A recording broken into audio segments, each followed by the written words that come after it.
Assalamualaikum warahmatullahi wabarakatuh. Hari ini kita lanjutkan pembahasan tentang surat berharga dan sedikit menyegarkan kembali untuk tersambung dengan materi sebelumnya. Kita mundur sedikit ya. Hukum surat berharga itu di dalamnya ada membahas dua jenis surat sebetulnya. Yang pertama adalah surat berharga, yang kedua adalah surat yang mempunyai harga, yang lalu sudah kita bahas. Nah, kemudian perlu diingatkan kembali perbedaan antara surat berharga dengan surat yang mempunyai harga. Surat berharga itu merupakan alat pembayaran ya dari perikatan dasarnya. Jadi tidak mungkin ada surat berharga tanpa ada perikatan dasar. Sehingga sebetulnya mahasiswa yang mengikuti mata kuliah surat berharga adalah mahasiswa yang sudah lulus dalam mata kuliah hukum perjanjian atau hukum perikatan. Kemudian yang kedua, surat berharga itu mudah dipindah tangankan atau dialihkan, karena sebagai alat pembayaran dia harus mudah dipindah tangankan. Yang ketiga, sebagai suatu bukti hak. Apabila terjadi suatu perselisihan, maka surat berharga itu menjadi bukti adanya hak tagih dari pihak yang memegangnya.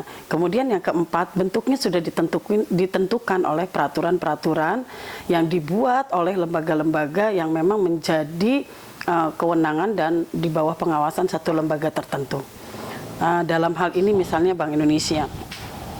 Sehingga karena surat berharga itu pengertiannya sedemikian, maka ada fungsi-fungsi yang harus diingatkan kembali pada mahasiswa bahwa fungsi surat berharga yang pertama adalah sebagai alat pembayaran. Ya, kalau di bidang ilmu ekonomi itu ada dua jenis uang, ya. Uang kartal dan uang giral. Nah, surat berharga termasuk uang giral. Uang kartal adalah uang rupiah dan lain sebagainya yang kita biasa gunakan untuk kebutuhan sehari-hari. Yang fungsi kedua sebagai bukti adanya suatu perikatan. Ya, yang ketiga adalah alat untuk mengalihkan hak. Yang keempat adalah sarana investasi. Jadi karena sebagai alat bayar dia juga bisa digunakan untuk berinvestasi. Berinvestasi dasarnya adalah suatu perjanjian, ya, perjanjian kerjasama tertentu. Kemudian supaya bisa mudah membedakannya, maka harus melihat yang kedua, surat yang mempunyai harga. Ya, surat yang mempunyai harga ini adalah surat yang melekat suatu hak, surat yang menyatakan bahwa seseorang yang memegangnya mempunyai hak tertentu. Apakah itu hak tagih ataukah itu hak mendapatkan pembayaran utang. Kemudian surat yang tidak mudah untuk dipindah tangankan atau dialihkan. Jadi sebaliknya dari surat berharga, surat yang mempunyai harga itu tidak mudah untuk dialihkan dan dipindah tangankan. Yang ketiga adalah ada klausula recta. Nanti tugas Anda untuk mencari apakah isi klausula recta itu. Ini berkaitan dengan surat berharga, ya. Surat berharga yang ada klausula rectanya, maka dia menjadi surat yang mempunyai harga. Oke, yang keempat, ya, bentuknya tidak ditentukan, tergantung pada kemauan dari orang yang membuatnya. Ya, jadi kebalikan dari surat berharga. Bentuknya ditentukan oleh peraturan, karena dia sebagai alat bayar harus sudah ditentukan. Sedangkan surat berharga bukan alat bayar, tapi menentukan hak seseorang. Nah, contoh dari surat yang mempunyai harga adalah misalnya sertifikat tanah, itu adalah surat berharga. Bentuknya tidak ditentukan, ya. Kemudian kwitansi, kemudian cek. Nah, itu adalah contoh surat yang mempunyai harga. Itu ada suatu hak tertentu di dalam surat itu yang menyatakan bahwa orang itu berhak atas suatu hak kebendaan tertentu, ya.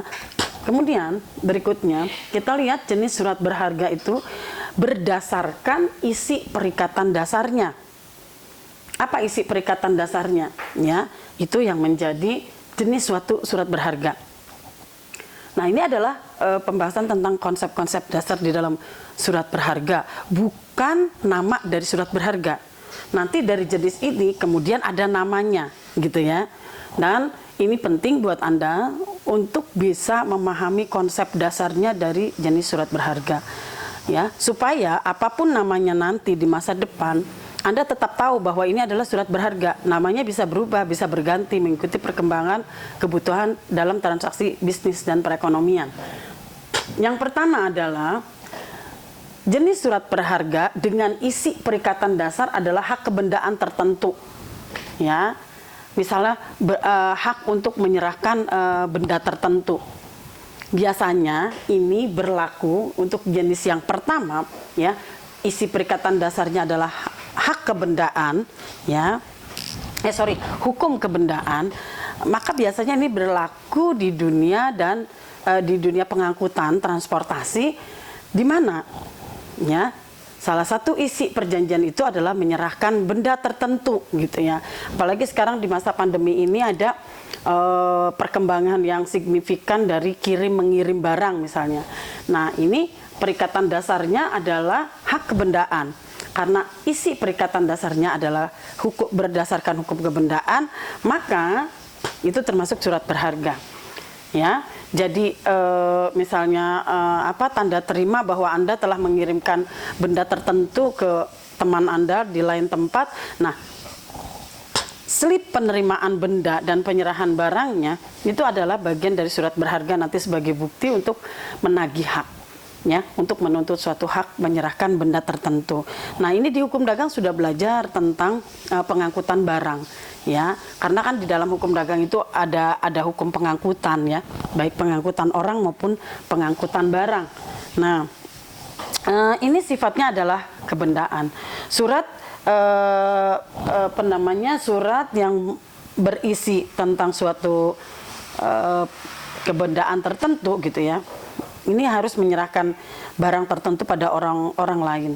Nah, kalau di dunia hukum pengangkutan itu namanya kanonsemen atau bill of lading, ya, di dalam dunia pengangkutan barang. Kemudian yang kedua adalah surat tanda keanggotaan persekutuan dari suatu jenis persekutuan tertentu, apakah itu firma ataukah itu perseroan terbatas, ya. Ini isi dari surat berharga. Jenis yang kedua, keanggotaan persekutuan, adalah berisi hak tertentu. Ya, isinya adalah hak-hak tertentu yang diberikan oleh persekutuan pada pemegangnya. Contohnya adalah saham. Ya, saham berisi tentang hak tertentu.